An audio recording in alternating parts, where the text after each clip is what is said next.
Hello student, আসসালামু আলাইকুম সবাইকে। আজকে আমরা নবম দশম শ্রেণীর অধ্যায় 13 সসীম ধারার অনুশীলনী 13.1-এর সমান্তর ধারাভুক্ত যে অঙ্কগুলো আছে সেখান থেকে 13 নং থেকে 18 নং পর্যন্ত প্রশ্নের সমাধান করব আজকে।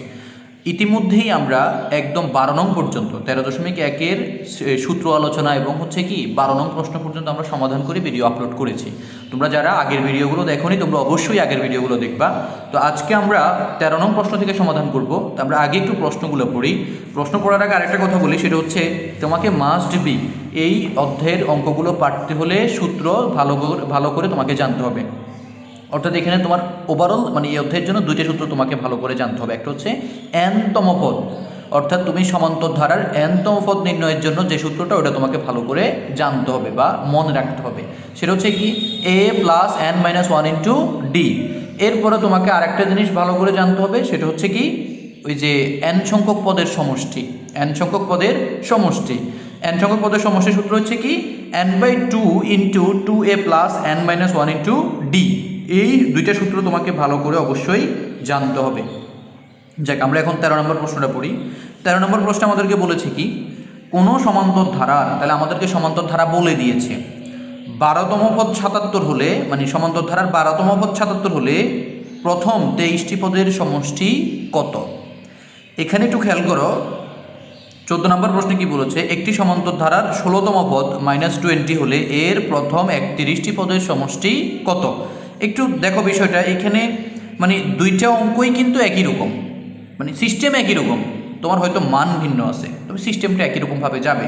আচ্ছা, আমি 13 নম্বর প্রশ্নটাকে সমাধান করি। 13 নম্বরটা ভালো করে বুঝো, তার তুমি বুঝতে পারতেছো যে 14 নম্বরটা তুমি পারবা 13 নম্বরটা ভালো করে পারলে।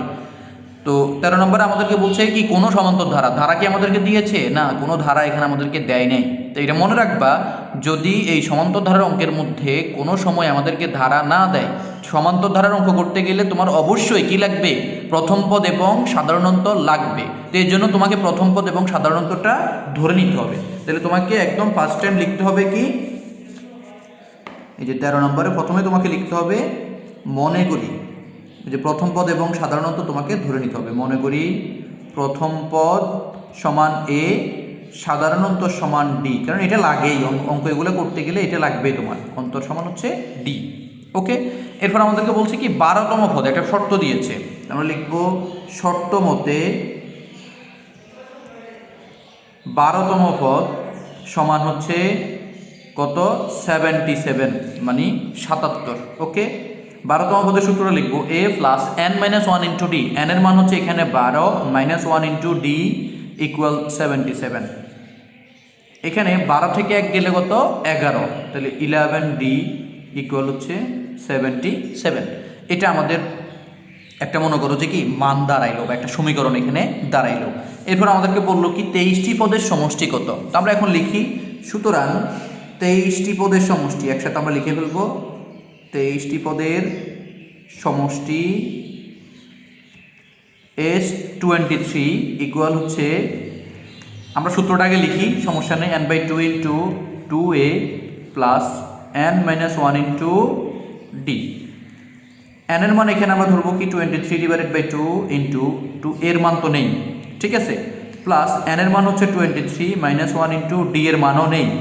ওকে, 23/2 এখানে হচ্ছে 2a প্লাস 23 থেকে -1 গেলে থাকে কত, 22 ডি থাকে অনলি, কেমন 23/2 ইন্টু 2, এখান থেকে একটা কমন নিলে আর থাকে a প্লাস 11d, থাকে না, a প্লাস কত থাকে 11d, এই যে 11 দুগুণে 22 আর 2 একে 2, 2 একটা কমন নিয়ে নিলাম, 2 কাটা, তাহলে থাকলো কি 23। আর এখানে দেখো a প্লাস 11d, এটার মান আমরা কত দেখলাম, 77, তাহলে আমরা এখানে এটার মান 77 লিখে দিব। লাস্ট আমরা এটাকে গুণ করে দিব, তাহলে 23 ইন্টু 77, তাহলে হয় কত 1771, অর্থাৎ 1771।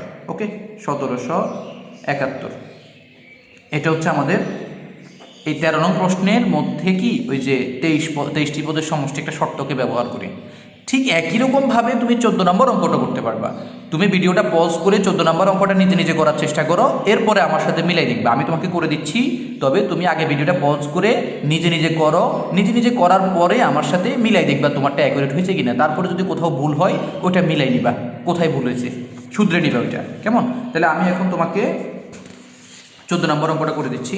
14 নম্বর অঙ্ক সেমভাবে আমরা প্রথমে লিখতে হবে কি, যে বলছে একটি সমান্তর ধারা, তাহলে আমরা লিখবো কি, মনে করি প্রথম পদ সমান হচ্ছে এ, আর সাধারণ অন্তর সমান হচ্ছে ডি। ওকে, এরপরে শর্ত মতে আমাদেরকে বলল এই যে 16তম পদ -20, আমরাও লিখি 16তম পদ -20। এরপরে 16তম পদের সূত্রটা লিখবো a plus 16 - 1 into D equal হচ্ছে -20। এখানে হয় কি, 16 থেকে 1 গেলে হবে 15, তাহলে হচ্ছে a প্লাস 15d ইকুয়াল হচ্ছে -20। এরপর আমরা লিখবো কি, ওই যে আমাদেরকে বললো 31টি পদের সমষ্টি, তাহলে আমরা লিখবো সুতরাং 31টি পদের সমষ্টি S31 ইকুয়াল n/2, সূত্রটা লিখবো আগে 2a plus n-1 into D. n এর মান এখানে হচ্ছে 31 divided by 2 into a plus n এর মান তো এখানে 31 -1 ইন্টু ডি। আশা করি এটা বুঝতেছ। এরপরে এখানে হচ্ছে 31/2, এরপরে এখানে থাকলো 2a, 31 থেকে 1 গেলে হবে 30d, 31 ডিভাইডেড বাই 2, এখান থেকে একটা 2 কমন যাবে, কেমন? একটা 2 কমন নিলে হবে a প্লাস 15d মানে 15d। 2 আর 2 কাটা যাবে, তাহলে থাকলো কি 31 ইন্টু a প্লাস 15d, এটার মান কত? -20, কেমন? এটার মান হচ্ছে -20। -20 কে 31 দ্বারা গুণ দিলে হবে 31 গুণ হচ্ছে 620, -620 হবে, তাহলে -620 হচ্ছে আমাদের এখানে সমষ্টি। ওকে, 14 নম্বর অঙ্কটা কিন্তু এখন তোমরা বুঝছো ভালো করে। আর হচ্ছে তোমরা যদি এটা না বুঝো অবশ্যই আমাকে কমেন্টসে জানাইবে, আমি ইনশাআল্লাহ তোমাদেরকে আবারও এটা বুঝাই দেওয়ার চেষ্টা করবো আরও অন্য ভিডিও এনে। ওকে, এরপর হচ্ছে আমরা দেখবো হচ্ছে 15 নম্বর প্রশ্ন। বলছে কি, 975 ধারাটির n সংখ্যক পদের যোগফল -144 হলে n এর মান নির্ণয় করো। মানে তোমাকে সমষ্টি দিয়ে দিছে, n সংখ্যক পদের সমষ্টি দিয়ে দিছে, ধারা দিয়ে দিল, তোমাকে n এর মানটা বের করতে হবে, সমষ্টির কাজ দিয়ে বের করতে হবে। এরপরে দেখো এরপরটা একই রকম, n সংখ্যক পদের সমষ্টি 2550 হলে n এর মান নির্ণয় করো। সেম অঙ্ক দেখো, এই যে 13, 14 যেরকম একই রকম অঙ্ক গেছে, 15 আর 16 কিন্তু একই রকম। আমি 15 নম্বরটা আগে করাই তোমাকে। 15 নম্বর প্রশ্নে যেহেতু ধারা দিয়ে দিছে, আমরা জানি সমান্তর ধারার অঙ্ক শুরু করতে হলে প্রথমেই আমাদের লাগবে কি, ওই যে প্রথম পদ এবং সাধারণ অন্তর লাগবে। ওকে, তো আমরা এবার লিখি, এখানে যেহেতু এটা দেওয়াই আছে, এখানে প্রথম পদ a ইকুয়ালস টু হচ্ছে কত, 9, কত 9। ওকে, এরপরে সাধারণ অন্তর d ইকুয়াল হচ্ছে এখানে 7 - 9, ওই যে পরেরটা থেকে আগেরটা মাইনাস হবে, ঠিক আছে? 7 - 9, তাহলে 7 - 9 কত, -2। 7 - 9 হচ্ছে কত, -2। ওকে, এরপরে বলছে কি n সংখ্যক পদের যোগফল। তাহলে আমরা এখানে যেহেতু পদ সংখ্যা বের করতে হবে, আমরা লিখি পদ সংখ্যা n সমান হোয়াট, পদ সংখ্যা n সমান হোয়াট। তা আমাদেরকে দিল এখন n সংখ্যক পদের সমষ্টি, n সংখ্যক আমরা এটা লিখবো n সংখ্যক পদের সমষ্টি Sn ইকুয়ালস টু কত, n দিলে কত, -144, দেখছো, -144। এইটা লেখার পরে আমরা লিখবো হচ্ছে সূত্র লিখবো এখানে n/2 2a plus n-1 into D. এটা হচ্ছে আমাদের সমষ্টি সূত্রটা লিখবো, যেহেতু সমষ্টির মান দিয়েছে, কেমন? সমষ্টি সূত্রটা লিখলাম, লেখার পরে n এর মান তো আমাদের কাছে নেই, বের করতে হবে, আর ইন্টু এখানে হচ্ছে 2a এর মান কত, 9, প্লাস n এর মান তো বের করতে হবে, ইন্টু ডি এর মান হচ্ছে কত, -2। অবশ্য মাইনাস থাকলে ব্র্যাকেট দিয়ে লিখবা, নাহলে কিন্তু একটু ঝামেলায় পড়বা তুমি। 144, এখানে n/2, 9 দুগুণে 18 হয় কত, 9 দুগুণে 18, এখানে প্লাসে মাইনাসে -2n, সরি, এরপর হচ্ছে মাইনাসে মাইনাসে plus 2a K 2 equals to -144। তারপরে দেখো n/2, এখানে 18 আর 2 হচ্ছে 20, কেমন? 18 2 হচ্ছে এখানে 20, আর মাইনাস হচ্ছে 2n। ইকুয়াল -144। n/2 এখান থেকে যদি আমরা একটা 2 কমন নিই, ঠিক আছে, তাহলে থাকে 10 - n ইকুয়াল -144। 2 2 কাটা, তাহলে এখানে n দিয়ে দেখো 2 2 যখন কাটা যাবে তাহলে n দিয়ে কিন্তু 10 - n কে গুণ করতে পারি আমরা, ঠিক আছে। তাহলে আমরা একটু গুণ করি, n এ আর 10 এ গুণ করলে হবে 10n প্লাসে মাইনাসে মাইনাস n স্কোয়ার, এ পাশে -144, এ পাশে আসলে কি হবে 144 হবে প্লাসের। ওকে, বুঝতে পারছো এটা? এখানে আমরা একটু মিডল টার্ম ফ্যাক্টর করতে হবে, মানে উৎপাদক বিশ্লেষণ করতে হবে। তো এই জন্য হচ্ছে যেটা স্কোয়ারের তাকে আমরা প্লাস বানিয়ে ফেলবো। তো এখন তুমি যদি কোথাও কোনো সমীকরণের মধ্যে চিহ্নের পরিবর্তন করতে চাও, তাহলে তোমার এই পুরাটাকে মাইনাস দ্বারা গুণ দিতে হবে বা মাইনাস একটা কমন নিতে হবে। তাহলে আমরা যদি মাইনাস দ্বারা গুণ দিই সব চিহ্ন চেঞ্জ হয়ে যাবে, অর্থাৎ এটা আছে মাইনাসের হয়ে যাবে প্লাসের, এটা আছে প্লাসের, দেখো 10n কি ছিল প্লাসের ছিল, এটা হয়ে যাবে এখন মাইনাসের 10n, এটা ছিল 144 প্লাসের, এটা হয়ে যাবে এখন -144 ইকুয়াল 0। পাশে দিয়ে আমরা লিখবো -1 দ্বারা গুণ, -1 দ্বারা গুণ।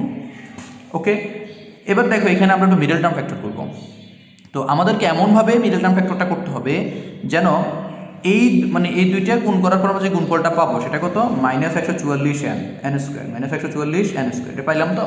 এটাকে ভেঙে এমন দুটি সংখ্যা নির্ণয় করতে হবে যে সংখ্যাগুলো গুণ করলে হবে 144 আর বিয়োগ করলে হবে 10। এটাকে হচ্ছে 18 এবং 8, দেখো n square minus 18n plus 8n, দেখো এইটা গুণ করলে 144 হবে। আমি তোমাদেরকে একটু দেখাচ্ছি, দেখো 18 গুণ হচ্ছে 8 144, দেখো 144। ওকে, তাহলে 18 এবং n গুণ করলে 144 হবে, আর 18 থেকে 8 গেলে 10। ওকে, এবার এখান থেকে দেখো এই জায়গা থেকে আমরা কি করতে পারি, একটা n কমন নিতে পারি, তাহলে থাকে কত n - 18। এখান থেকে একটা 8 কমন নিতে পারি, তাহলে থাকে কত n - 18 ইকুয়াল 0, ঠিক আছে। এরপরে লাস্ট আমরা একটু কাজ করব, সেটা হচ্ছে কি, একটু খেয়াল করো এই জায়গা থেকে, একটু খেয়াল করো এই জায়গা থেকে আমরা এখান থেকে হচ্ছে দুই জায়গা থেকে n - 18 একটা কমন নিলে আর থাকে n + 8 ইকুয়াল 0, ইকুয়াল কি 0, ঠিক আছে। একটু খেয়াল করো তোমরা। এবার দেখো আমরা দেখতে পাচ্ছি দুইটা রাশির গুণফল 0। তো মনে রাখবা যখন একাধিক রাশির গুণফল 0 হয় তখন তাদেরকে আমরা আলাদা আলাদা করে কি লিখতে পারি, 0 লিখতে পারি। তাহলে আমরা লিখতে পারি হয় n - 18 ইকুয়াল 0 অথবা n + 8 equal 0, n equal 18, n equal -8, ঠিক আছে। তাহলে আমরা n এর মান দুইটা পাইলাম, একটা +18 একটা -8। এখন তুমি একটু চিন্তা করো পদ সংখ্যা কখনো ঋণাত্মক হইতে পারে না। তাহলে আমরা এটা লিখবো যা গ্রহণযোগ্য নয়। তাহলে যেহেতু পদ সংখ্যা কি কখনো ঋণাত্মক হইতে পারে না, তাহলে গ্রহণযোগ্য নয়। তাহলে এটা যেহেতু গ্রহণযোগ্য নয়, তাহলে আমরা এখন কি লিখতে পারি, 18 হচ্ছে এখানে পদ সংখ্যা মানে n এর মান। তাহলে আমরা লিখবো সুতরাং নির্ণেয় মান হবে n ইকুয়াল 18, n ইকুয়াল কত 18। তাহলে আশা করি সবাই এই অঙ্কটা ভালো করে বুঝছো কীভাবে এখানে সমষ্টি থেকে n এর মান নির্ণয় করতে হয়, ঠিক আছে। এরপরে হচ্ছে তোমাকে খেয়াল করতে হবে 16 নম্বর প্রশ্নটা, ঠিক আছে। এটা আশা করি সবাই বুঝছো, এটা পারবা সবাই। এবার 16 নম্বর প্রশ্নটা একটু দেখো, বলছে কি 2 4 6 8 2 4 6 8 ধারাটির প্রথম n সংখ্যক পদের সমষ্টি 2550 হলে n এর মান নির্ণয় করো, ঠিক আছে। তোমাকে n এর মান বাইর করতে বলছে। তাহলে এইখানে তুমি একই রকমভাবে কাজ করতে পারবা। তাহলে তোমাকে এখন করতে হবে কি, ভিডিওটা পজ করতে হবে, করে নিজে ট্রাই করতে হবে। ভিডিওটা পজ করে কি করতে হবে, নিজেকে ট্রাই করতে হবে। আর যখন তোমার করা শেষ হবে তখন তুমি আবার ভিডিওটা দেখবা, দেখে যদি মনে হয় যে তোমার কোথাও মিস্টেক হয়েছে তখন ওটা ক্লিয়ার করে নিবা। আর যদি মনে হয় যে না আমি তো সব কিছু ঠিকঠাক করেছি, তাহলে তো আলহামদুলিল্লাহ তুমি অঙ্কটা বুঝে ফেলছো। অবশ্যই 16 নম্বর অঙ্কটা নিজে করার চেষ্টা করো আগে, ঠিক আছে। আমি এখন এটা করি। 16 নম্বর প্রশ্নে আমরা একই রকমভাবে কাজ করব। এখানে প্রথম পদ লিখে নিতে হবে। প্রথম পদ a ইকুয়াল হচ্ছে 2, আর সাধারণ অন্তরটা আমাদেরকে লিখে নিতে হবে। সাধারণ অন্তর আমরা জানি হচ্ছে দ্বিতীয় পদ থেকে প্রথম পদটা আমরা মাইনাস করব। দ্বিতীয় পদ এখানে 4 আছে, প্রথম পদ আছে 2, তাহলে হয় কত 2। তারপরে পদ সংখ্যা n এর মান আমাদেরকে বের করতে হবে। তা আমরা লিখি পদ সংখ্যা n ইকুয়াল হোয়াট, ওকে। এরপরে এখন আমাদেরকে ওই যে n সংখ্যক পদের সমষ্টি দিলে কত -144, তাহলে আমরা লিখি n সংখ্যক পদের সমষ্টি, সরি -144 না 2550, n সংখ্যক পদের সমষ্টি SN ইকুয়াল 2550, ঠিক আছে। আশা করি বুঝছো সবাই এটা। এরপর আমরা এখানে সূত্রটা দিব n/2 2a plus n - 1 × d, ওকে। এরপরে এখানে কত হয় 2550। এরপরে এখানে দেখো এই যে n/2 যেটা, এটা যেমন আছে এমনি থাকবে, যেহেতু n এর মান আমরা বের করবো জানি না এটা আমরা। তারপরে এখানে 2 ইন্টু a এর মান 2 এটা লিখবো, plus n minus 1 into d এর মান হচ্ছে 2 এটা আমরা লিখবো 2550। n/2 এখানে দেখো 2 দুগুণে 4 হবে, প্লাস এখানে 2 একে 2 n মাইনাস 2 একে 2 2550 এটা আমরা লিখলাম। এখানে n/2 একটু খেয়াল করো ভালো করে, 4 থেকে 2 গেলে হবে 2 প্লাস 2n ইকুয়াল 2550। n/2 এখান থেকে একটা 2 কমন যায়, এই জায়গা থেকে কি যায়, একটা 2 কমন যায়, তাহলে লিখতে পারি আমরা 1 প্লাস ওই যে 2 একে 2 কমন নেওয়া মানে ভাগ দেওয়া, তাহলে 2 কমন নিয়েছি মানে এটাকে 2 দ্বারা ভাগ দিয়ে দিয়েছি, তাহলে 2 কে 2 দ্বারা ভাগ দিলে 1, আবার এখানে 2 দ্বারা ভাগ দিলে কত n হবে শুধু, তাহলে 2550। এরপর এখানে দেখো 2 2 কাটা n ইন্টু 1 প্লাস n, তাহলে আমরা এটাকে লিখতে পারি কি n একে n, এই যে গুণ হবে এটার সাথে, n একে n প্লাস n স্কোয়ার, এই পাশে 2550 প্লাস ছিল, এই পাশে 80 হবে মাইনাস। ওকে, এরপরে এখানে স্কোয়ারটা কিন্তু প্লাস আছে, তাহলে আমাদের চিহ্ন কমন নেওয়া লাগবে না, n square plus n minus 2550। ওকে, এবার আমরা কি করবো, এখানে কি করতে হবে, ওই যে মিডল টার্ম ফ্যাক্টর করতে হবে। তাই মিডল টার্ম ফ্যাক্টরে আমরা দেখি এখানে হচ্ছে এমন দুটো সংখ্যা গুণ করতে হবে যা গুণ করলে হবে 2550 আর যোগ করলে হবে বিয়োগ করলে হবে 1, মানে 1n হবে। ঠিক আছে, তাহলে আমরা একটু দেখি 2550 50 এবং 51 দিয়ে দেখি, গুণ 51 2550, 50 এবং 51 গুণ করলে এই যে দেখো 2550। আমরা এখন কি করব, এখানে n square plus 51n minus 50n minus 2550 equal 0। এখান থেকে একটা n কমন দিলে n প্লাস 51 মাইনাস 50 কমন দিলে হবে n প্লাস 51 ইকুয়াল 0। তাহলে লিখতে পারি n plus 51 into n minus 50 equal কি 0। তাহলে আমরা এখানে দেখতে পাচ্ছি দুইটা রাশির গুণফল 0, তাহলে আমরা এদেরকে আলাদা করে 0 লিখতে পারি, n প্লাস 51 ইকুয়াল 0, অথবা এটাকে হয় লিখতে হবে, হয় অথবা দিয়ে লিখতে হবে n মাইনাস 50 ইকুয়াল কত 0। তাহলে আমরা এটা লিখতে পারি n ইকুয়াল মাইনাস 51 আর n ইকুয়াল কত 50। এবার পরের অংশটা তোমরা এবার আশা করি পারবা, লিখে ফেলবা। আমি বলছি সেটা হচ্ছে কি, এই যে এটা কি মাইনাসের না, তাহলে পদ সংখ্যা কখনো ঋণাত্মক হইতে পারে না, এই জন্য তুমি বলবা কি এটা গ্রহণযোগ্য নয়, আর এটা গ্রহণযোগ্য, তাই এটাকে লিখবা হচ্ছে নির্ণেয় মান n ইকুয়াল 50। তাহলে এখানে 50টি পদের সমষ্টি হবে 2550। তাহলে আশা করি 16 নম্বর পর্যন্ত সবাই ভালো করে বুঝেছ। এবার আমরা আমাদের পরবর্তী অঙ্ক চলে যাব 17 নম্বর অঙ্কে। 17 নম্বর অঙ্ক বলেছে কি, কোনো ধারার প্রথম n সংখ্যক পদের সমষ্টি n ইন্টু n প্লাস 1 হলে ধারাটি নির্ণয় করো। আমাদেরকে n সংখ্যক পদের সমষ্টি দিয়ে দিল আর বললো কি ধারাটি নির্ণয় করো। একটু মানে খেয়াল করো, আমরা আগে মান মানে যেটা আমাদেরকে দিয়ে দিয়েছে এটা আমরা একটু লিখে নিই। 17 নম্বর, এখানে আমাদের আর কোনো সূত্রের প্রয়োজন নেই, সূত্রটা আমাদেরকে দিয়ে দিয়েছে। তাহলে আমরা লিখবো এখানে, এখন তোমরা বলতে পারো যে কি আপনি এতক্ষণ বলছেন যে এই আমাদের কি ধারা যদি দেওয়া না থাকে তখন আমরা সাধারণ অন্তর এবং হচ্ছে প্রথম পদ এটা আমাদের লাগবে, কিন্তু এখানে দেখো আমাদের সূত্রের কোনো প্রয়োজনই নেই, সূত্র আমাদেরকে দিয়েই দিল। আমরা সাধারণ অন্তর আর প্রথম পদ কেন চাইছি, কারণ আমাদের সূত্রগুলোর মধ্যে যেমন nতম পদের সূত্র হচ্ছে কি a plus n minus 1 into d, সেখানে ডিও আছে এও আছে। এরপর আবার সমষ্টির সূত্র হচ্ছে কি n/2 2a plus n minus 1 into d, সেখানেও কিন্তু এও আছে ডিও আছে, তার মানে এগুলো লাগতো, কিন্তু এখন এখানে তো এগুলো লাগছে না, এখানে শুধু n হইলেই চলে। তাই তোমার এখানে এ এবং ডি অর্থাৎ প্রথম পদ এবং সাধারণ অন্তর না লিখলেও হবে। তাই আমরা লিখব কি এখানে n সংখ্যক পদের সমষ্টি আমাদেরকে যা দিল সেটা সমান হচ্ছে n ইন্টু, ঠিক আমরা এস এন দিয়ে লিখি, S N equal n into n plus 1। ঠিক আছে, এটা দিল, দিয়ে বলে এবার ধারা বের করো। এখন ধারা বের করতে হলে আমাদের কি লাগবে, প্রথম পদ লাগবে, দ্বিতীয় পদ লাগবে, তৃতীয় পদ লাগবে, এটাই তো। এখন আমরা আগে একটু চিন্তা করো, মনে করো আমাদের কাছে একটা ধারা আছে, যেমন এটা ধরো, এটা 2 4 6 8, এটা একটা ধারা আমাদেরকে দিল। এই যে আমরা এই ধারাটা নিয়ে আমরা একটু মানে রিয়েলাইজ করি বিষয়টা। দেখো যদি আমাকে বলে একটি পদের সমষ্টি, তাহলে একটি পদ মানে প্রথম পদই তো, এর কোনো পদ আছে নাই, তার মানে একটি পদের সমষ্টি হবে কি প্রথম পদ। তাহলে আমরা একটু লিখি, সুতরাং একটি পদের সমষ্টি, একটি পদের সমষ্টি, একটি পদের সমষ্টি s1। ঠিক আছে, s1 ইকুয়াল ওই যে n এর মান এখানে 1 হবে, 1 ইন্টু 1 প্লাস 1, তাহলে 1 1 2 আর 2 একে 2। তাহলে আমাদের এই একটি পদের সমষ্টি যা প্রথম পদতা এটা বুঝলাম, তার মানে আমরা প্রথম পদ পাই গেলাম। ওকে, এরপর একটু খেয়াল করো, যদি বলে দুইটি পদের সমষ্টি, যেমন দুইটি পদের সমষ্টি এখানে কত হবে 4 এ 2 এ 6, মানে এই জায়গায় আর কি 4 এ 2 এ কত 6, অ্যান্ড 6 থেকে যদি আমি প্রথম পদটা, যেহেতু প্রথম পদ আমি পেয়ে গেলাম, তাহলে প্রথম পদটা যদি এখান থেকে আমি বাদ দিয়ে দিই তাহলে আমি দ্বিতীয় পদ পাচ্ছি, তাহলে আমার দুইটি পদের সমষ্টি লাগবে এখন। তাহলে আমরা লিখব, সুতরাং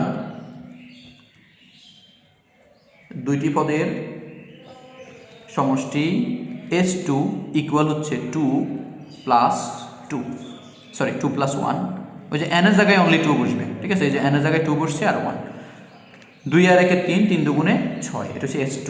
ঠিক আমরা S3 ওটা বের করে নিব, কারণ আমরা S3 বের করলেই কিন্তু পরেরটা পাবো। তাহলে তিনটি পদের সমষ্টি আমরা 3টা বা 4টা বের করতে পারলে এনাফ। S3 ইকুয়াল হচ্ছে কত,